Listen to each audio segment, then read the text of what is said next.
$300K. Any of you have big goals like $300,000, $400,000, $500,000 eventually? Maybe down the road, you want to get to the level where you're selling $500,000 worth of knives in a year and you're clearing $250,000 in gross income in a year selling knives. By the way, guys, we sell kitchen products.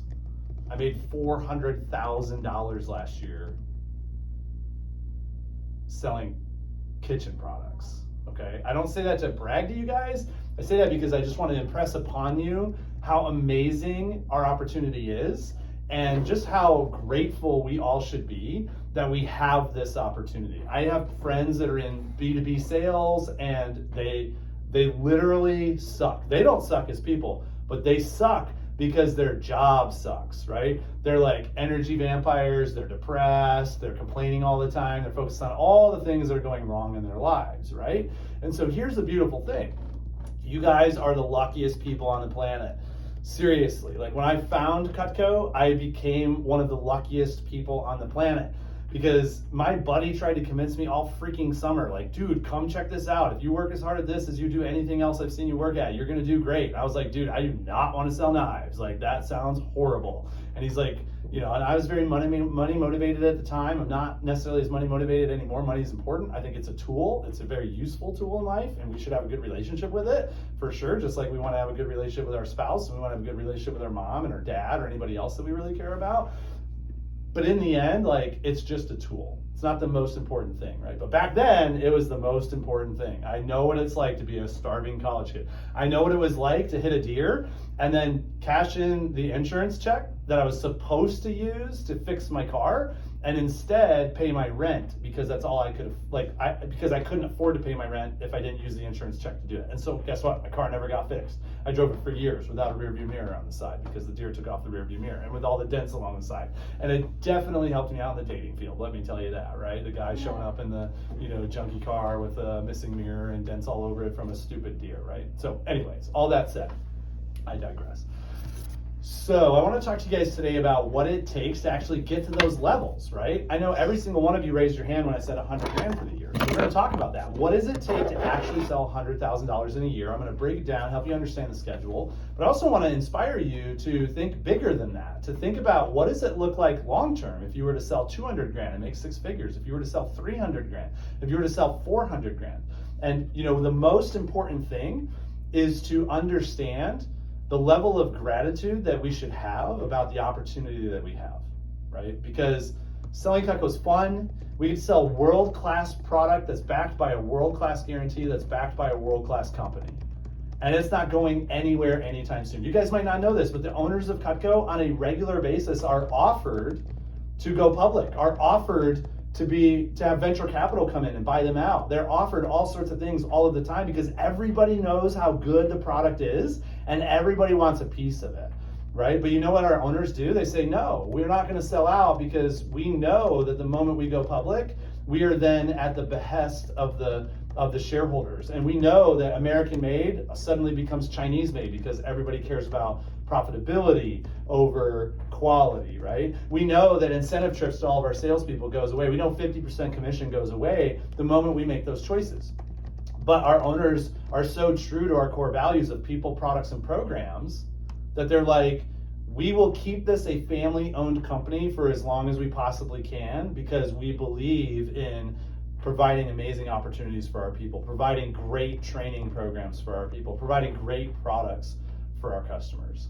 And that gets me fired up, guys. People ask me all the time, like, dude, you've been doing this for 22 years almost. Like, why are you still here? You could sell jet engines. You could sell, you could sell gold you could sell ice to Eskimos and probably make a crap ton more money. And I'm like, yeah, I could, but I can keep growing in this business. I love our product. I love our service. I love the flexibility. I love the income. I love the growth-focused, culture that we have. I love that there's all these young kids that are constantly challenging me to stay on top of my game, even though I'm in my 40s and they're all in their 20s.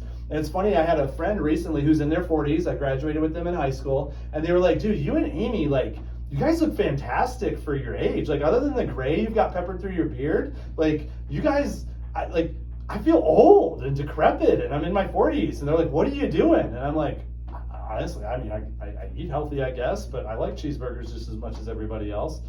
And then, we were talking about it, and they're like, tell me, like, how old are the people that you work with mostly?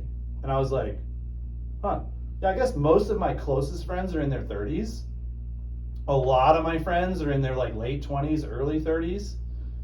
I don't have a lot of friends other than old school friends that are in their 40s.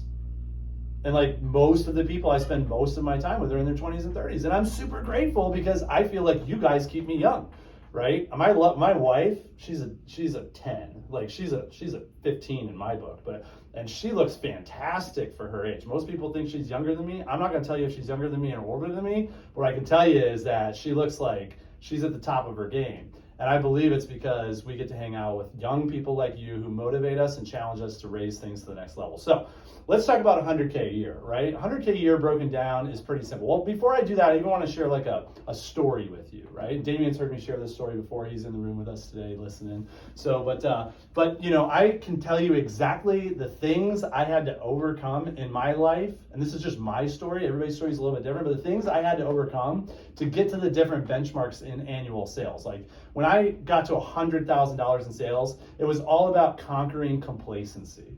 I don't know if any of you guys have ever said like, oh, I'm gonna make calls tonight, and then I don't feel like it, I'm gonna watch the game instead.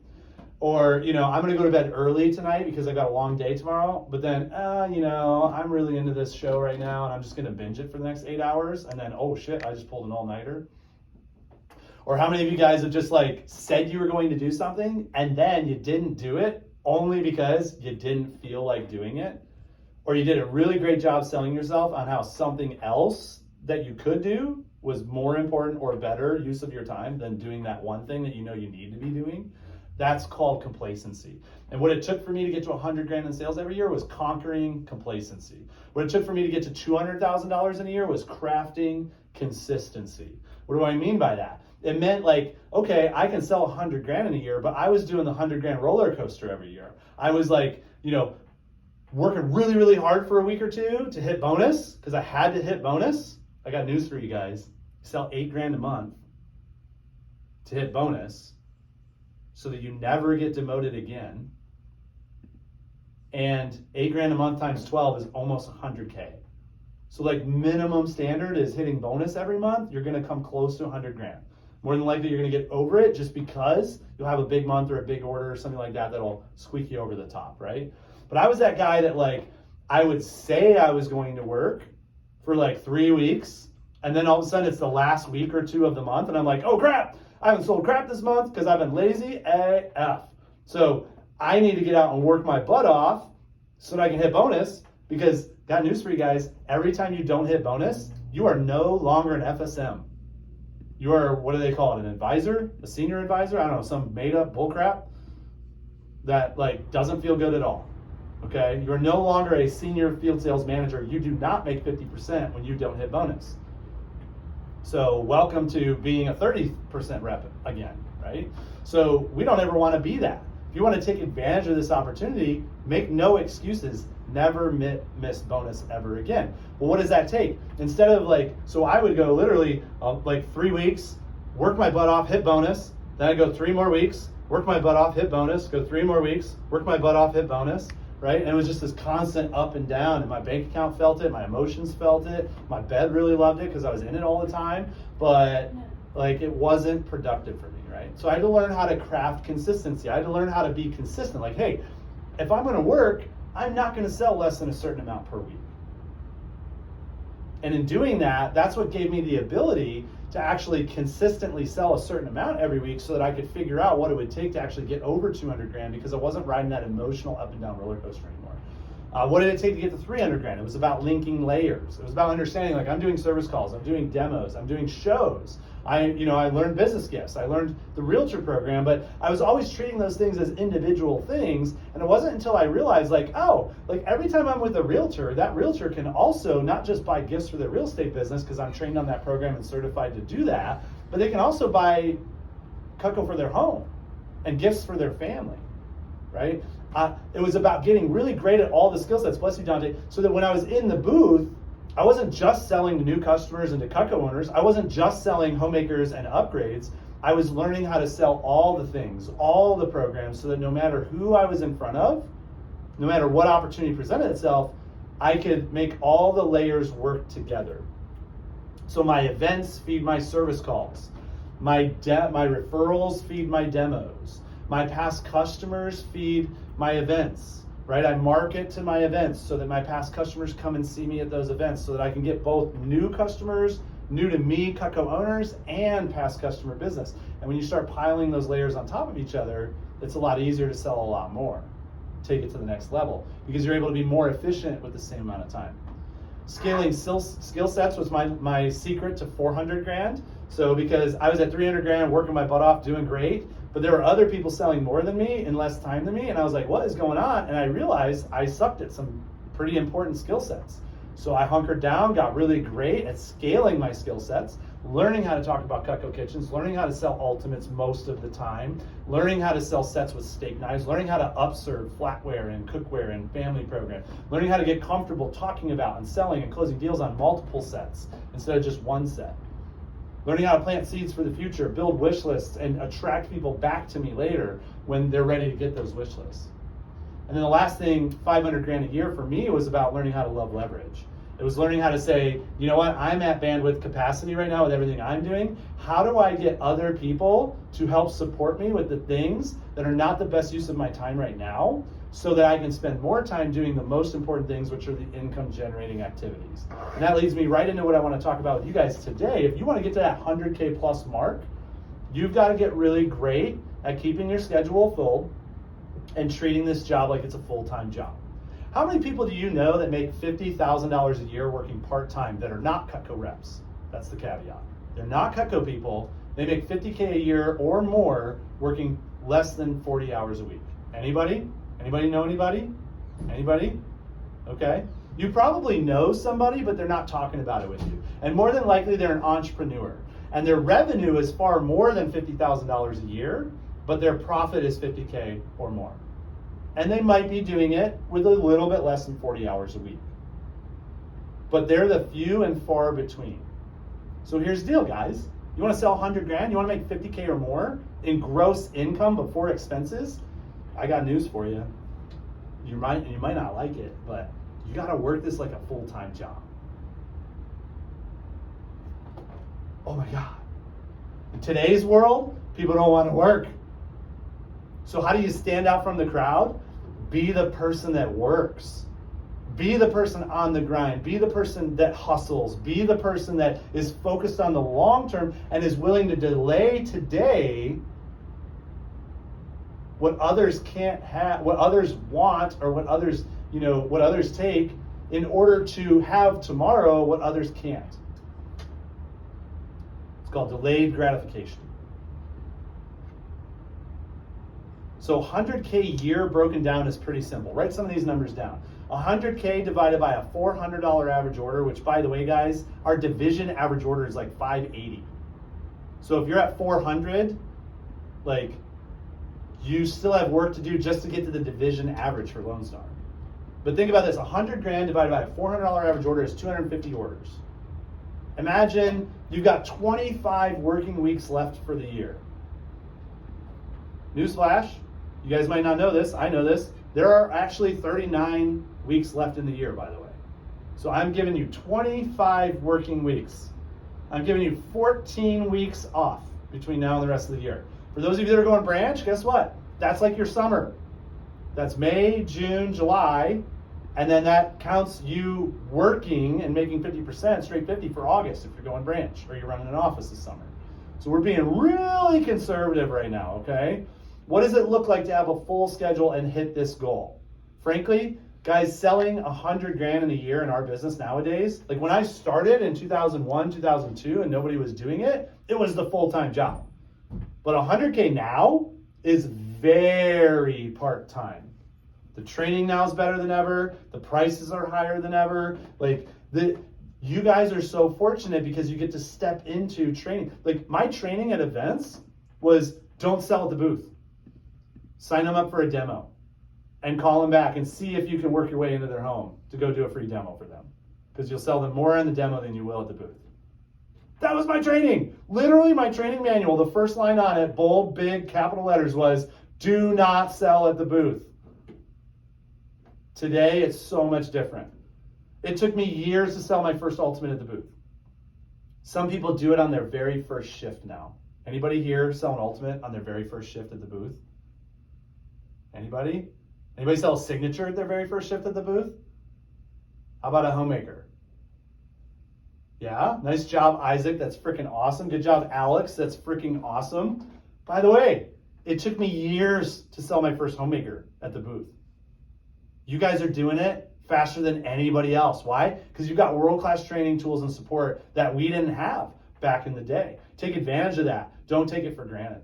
So think about this. One event, 4 orders per day, 2 days a week. 1 day of service calls, 2 orders per day on the service calls. You take 250 orders and you break it down over the course of 25 working weeks between now and the end of the year. You'll sell 100 grand if you work one event in each of those working weeks and you average 4 orders per day for 2 days and you do 1 day of service calls and get just 2 orders per day on those service calls or demos or whatever appointments you want to do. Or flip the script, because some of you are like, Josh, my events aren't always 2 days. I don't even get to work events all the time. Cool, no problem. Work one event and write up 4 orders in 1 day. And then 2 days of service calls and write up 3 orders per day on those service calls. It's literally 10 orders a week for 25 out of the next 39 weeks. You're gonna sell 100 grand more than what you've already sold for the year. I'm assuming you're at 0 already, which I know none of you are. So guys, this is literally working 3 days a week and less than 8 hours a day. It's 24 hours a week. That's the definition of part-time. This is also assuming, guys, that you get the lowest conversions. You only need to talk to 5 qualified prospects a day to have a great day. When you use the training, the tools, the support that Dante's giving you, when you show up, practice, do the job, and do it consistently, like your conversions will be so much higher than 4 orders a day at your events. They'll be so much higher than 8 hours of service calls and only getting 2 or 3 orders in a day. So selling 100 grand in a year should be quite simple. It's even easier when you consider that some of you here today have the chops to sell 30, 40, even 50K just for SC2 push.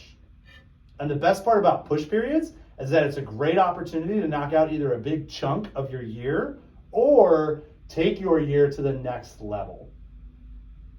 So what if you sold 100 grand just working consistently week in and week out? And then had a 40 or 50K SC2 push? That's all of a sudden 150 grand. Now you're not just grossing 50K for the year, you're grossing 75K for the year and more than likely profiting more than 50K. Which you talk to any entrepreneur that knows their stuff, profit matters more than sales. Because profit's what keeps us in business. I could sell $1 million, but if I'm losing money on every single one of those sales, I'm actually paying money to sell $1 million worth of my product. And that's not the game I'm in, right? We owe it to ourselves, we owe it to our customers, we owe it to our future family and our future selves to be profitable so that we can stay in business for the long term. So, I know you guys think about this and you're like, okay, this all makes total sense, but so what is it then that stands in our way though? If it's that easy to sell 100 grand, what stands in our way? More often than not, it's focusing too much time on the wrong things. Write that down. If I focus too much time on the wrong things, I mean, how many of you have ever had that week where like you worked, you felt like you were working, you were busy all week, but you didn't get anything done? Anybody ever had that feeling? I've had it. Running 4 businesses, it's kind of a thing. 5 businesses, it's kind of a thing, right? So, we spend too much time thinking about work instead of just doing the work. We spend too much time working on the things that don't generate any CPO. It could also be that we're too inside our heads, wondering if we're worthy, questioning whether or not we have what it takes, or we just haven't done the work to earn the opportunity. So the truth, though, is that every single one of you here today, you've already earned the privilege. That's why you're here right now. Do you know that you're part of one of the largest and most successful organizations in the company's history? I mean, the Lone Star Division now is no longer a division, guys. It is a dynasty. How many Silver Cups has Stacey Campbell brought home in the last 3 years? I don't even know. I've lost count. Garrett probably knows. But it's like a freaking pyramid of Silver Cups. There's so many Silver Cups in our division that there's one sitting right next to me right now. Because Damien earned that Silver Cup. Right? I got 3 at my house. Sean Henry's got 2 at his house. Stacey Campbell's got 85 of them, right? So what does that mean, guys? That means that we're part of one of the most world-class organizations in the history of the company. If you can't be successful here, you can't be successful anywhere. But what does that mean for you? You're here. You're on this team. You've already earned the privilege. You've already proven. The reason you're here is because you already have a seat at the table. You wouldn't have that seat if you were not worthy. So if you're questioning whether or not you even have what it takes, stop it.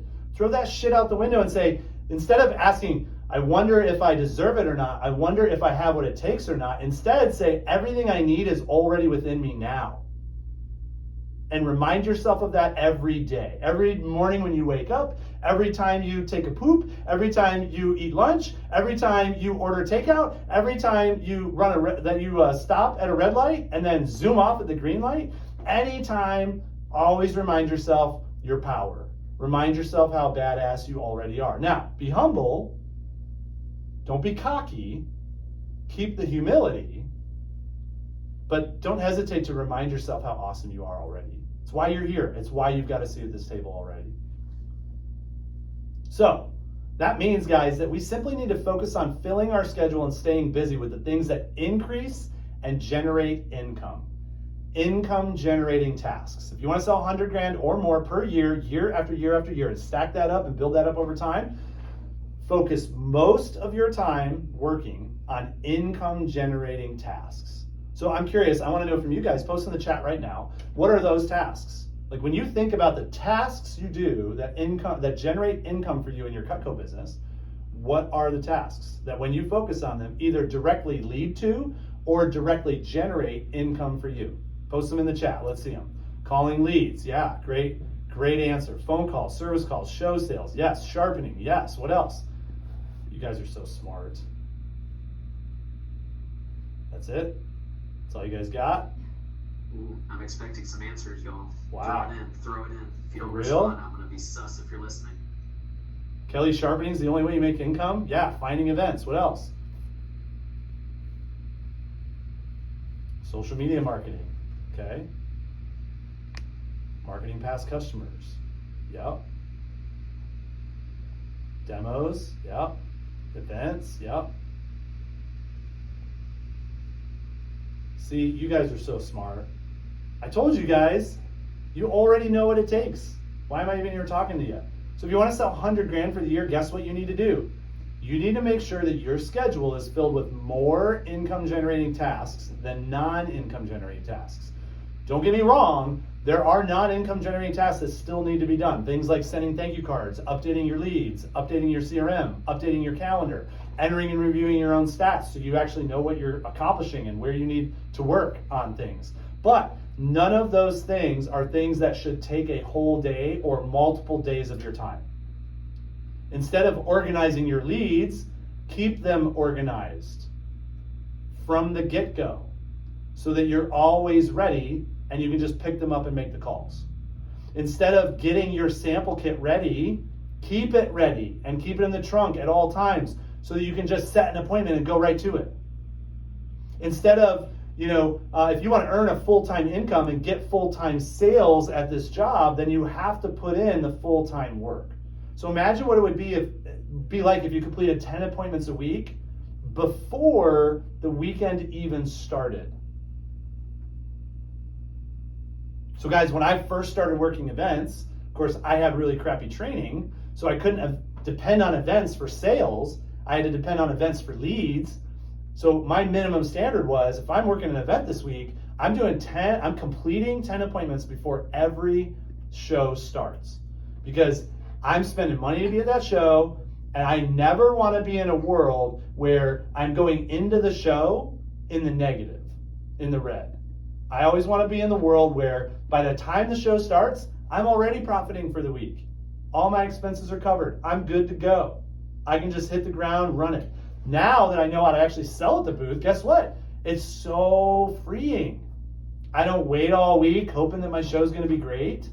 Instead, I got a show coming up, but I'm knocking out multiple sales before the show even starts. So by the time I get to the show, I can just have fun. I can just, have a great time with customers. And guess what's funny? When you don't have commission breath, when you're not depending on the show for your profits or your expenses for the week, and you're totally in the profit zone before the show even starts, customers have more fun. You have more fun. Guess what happens? People buy more stuff. You sell more stuff.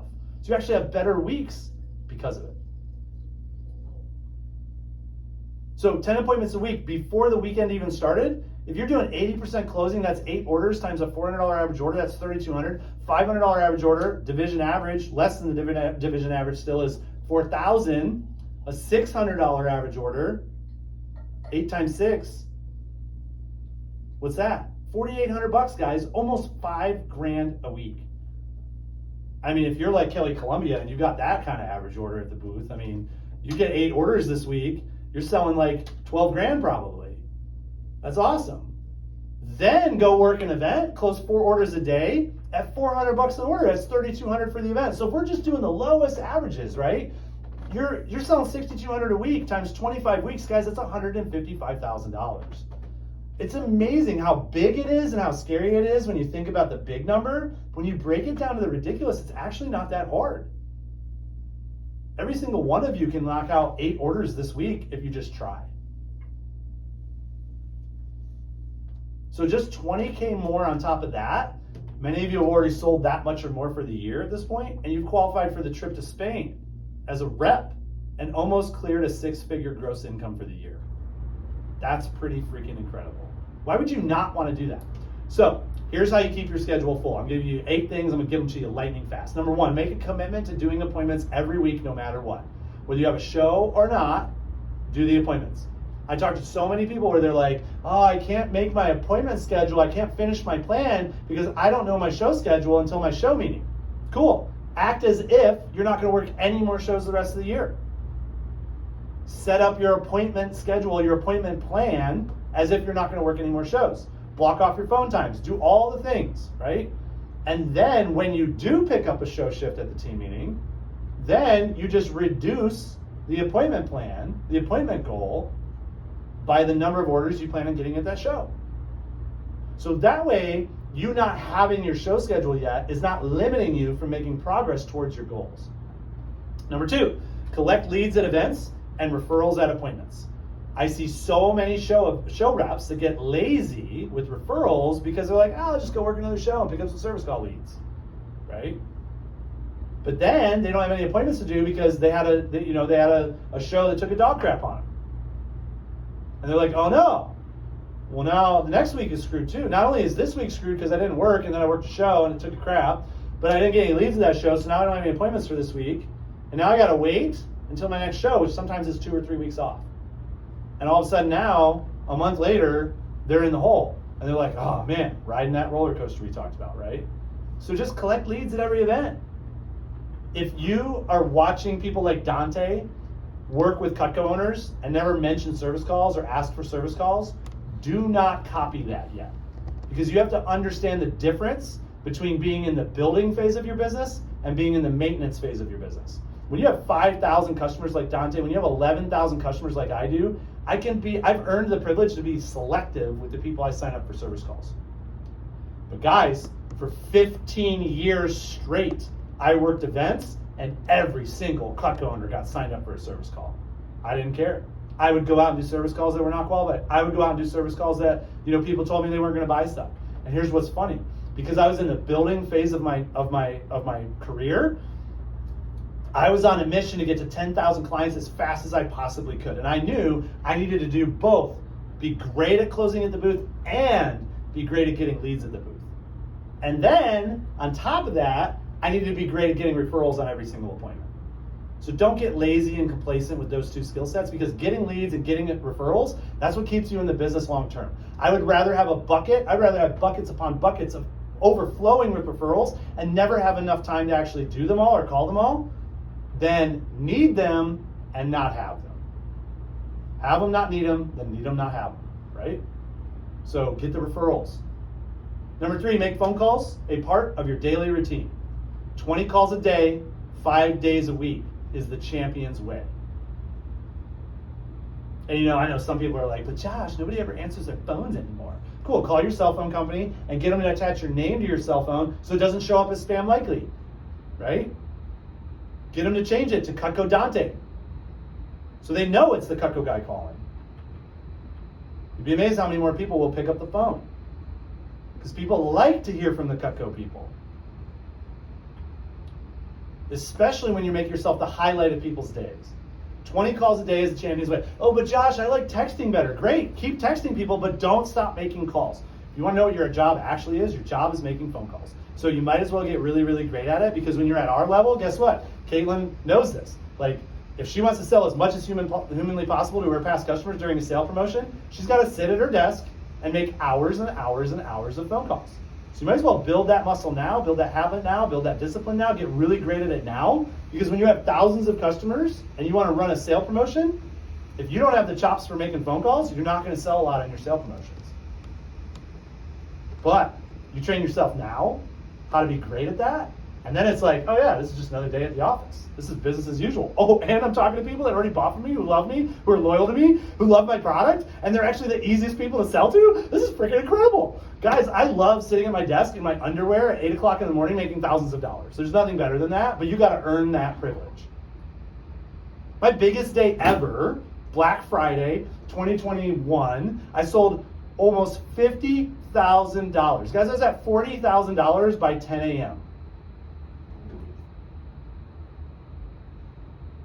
Now, did things come together? Did the universe provide? Absolutely. It was a result of 3 years of hard work and follow-up.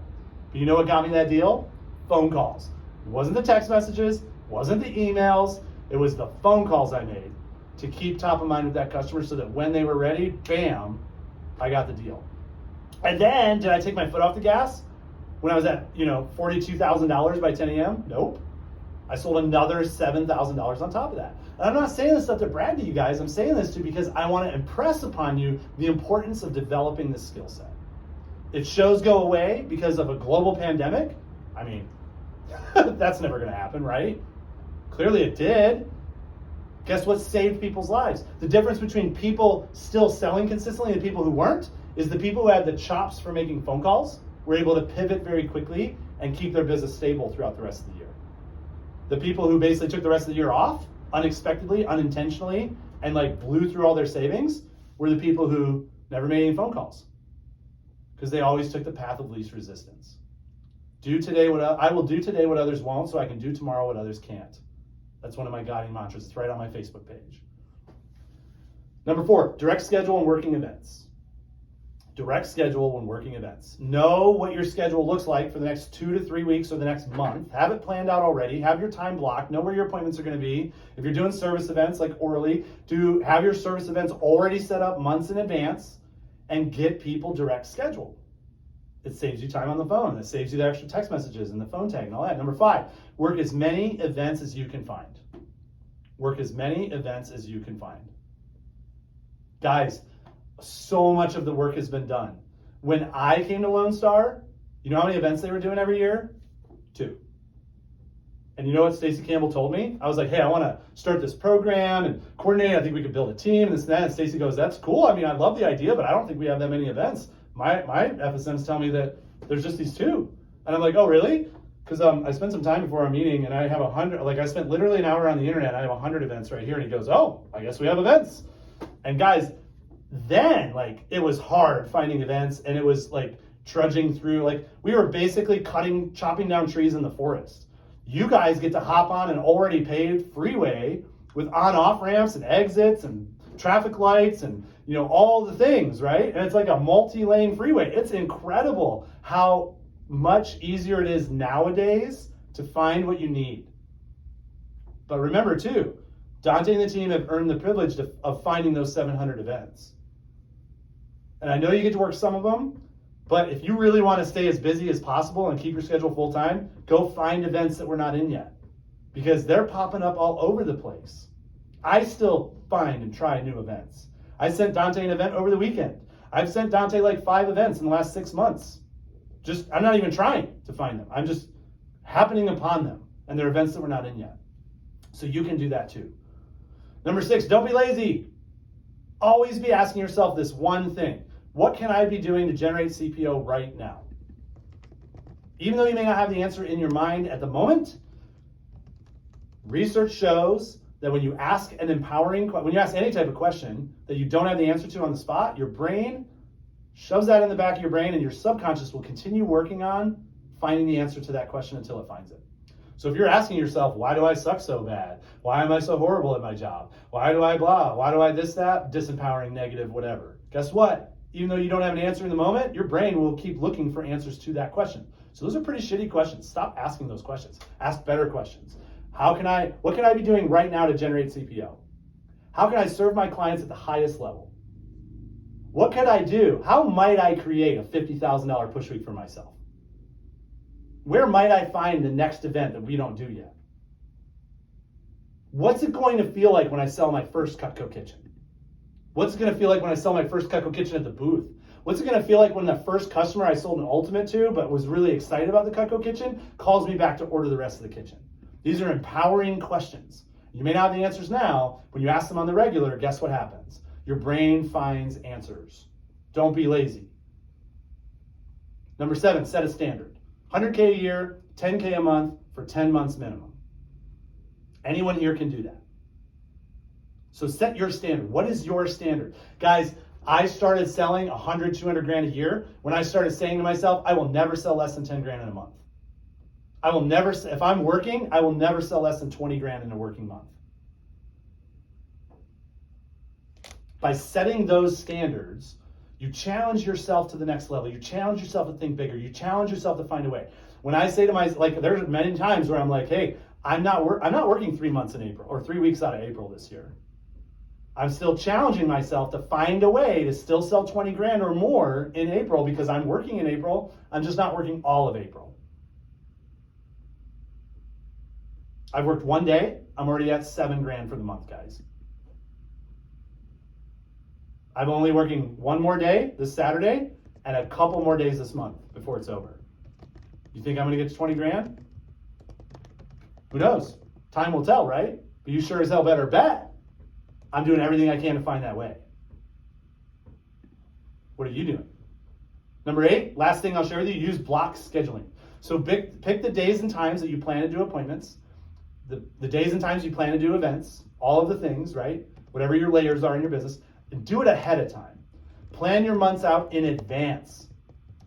I usually like to stay at least 3 months ahead at a minimum. Now I understand I'm more extreme, but I prefer to stay 6 to 12 months ahead. I have to do that because of the sheer number of plates I'm spinning and things I'm responsible for. You don't necessarily have to do that, but get really good at planning out a month ahead of yourself. And don't wait until the next month starts to plan the next month. Right now, your April calendar and plans should be done. And May should be in the works. And by next week, May should be done. And then June should be in the works. So by May 1st, June's already done. Right? Always stay a month ahead of yourself. Make yourself responsible for bigger chunks of time. It's less work to stay on top of everything, because instead of planning 365 days a year, which is 365 planning sessions, if I plan 1 month at a time, I only have to do it 12 times a year. It takes a little bit more time to do it, but in the grand scheme of things, it's actually less time overall. So once you have your blocks set up, then you just have to focus on filling in those blocks with actual activity, appointments, events, follow-up calls, things like that. So last thing I want to do here really quick, Dante, I'm going to share my calendar just so everybody can see kind of what a full-time calendar looks like. And this is like full-time plus, okay? But I'm going to show you guys, I set a goal at the beginning of the year to have a $100,000 March. It was going to be the best March of my career, and I ended up selling $104,000 for March. So I'm going to show you what that looks like, okay? You guys cool with seeing what a 100K a month looks like? Great. Dante, can you give me permission to share, buddy? I think you just click on the 3 dots above me. There we go. Sweet. Thank you, my friend. So here we go. All right, guys, look, March 1st. Actually, the month started on February 28th. You'll notice I have a couple of catch-up days, and then bam, I hit the ground. So this is literally a 5-day push that I created for myself.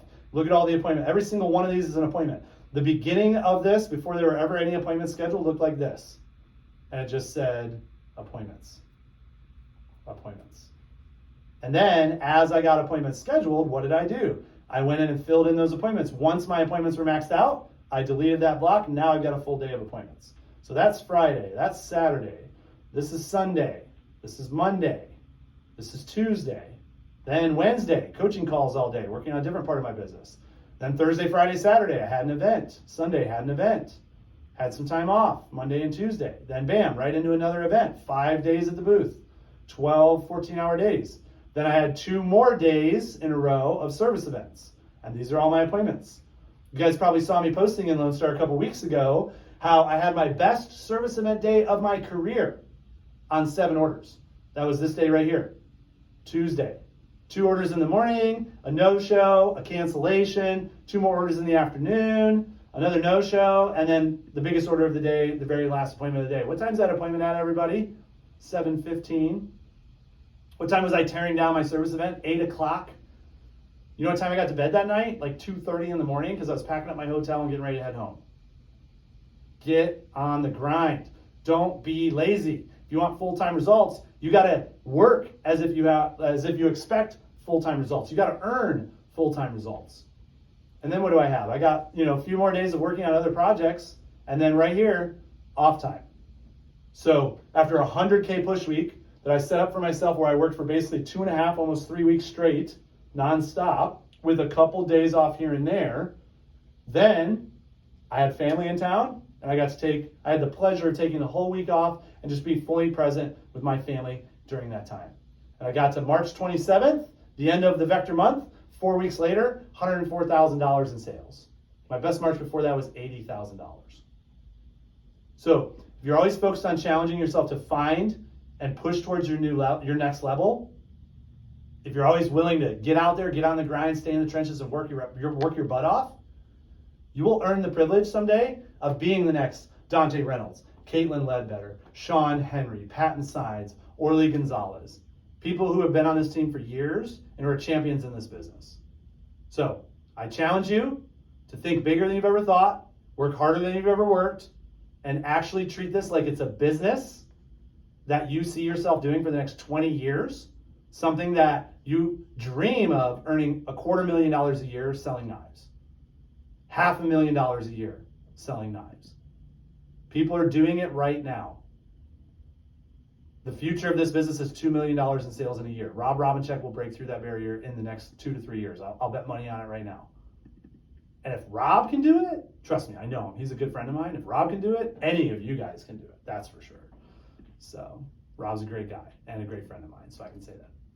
All right, that's what I got.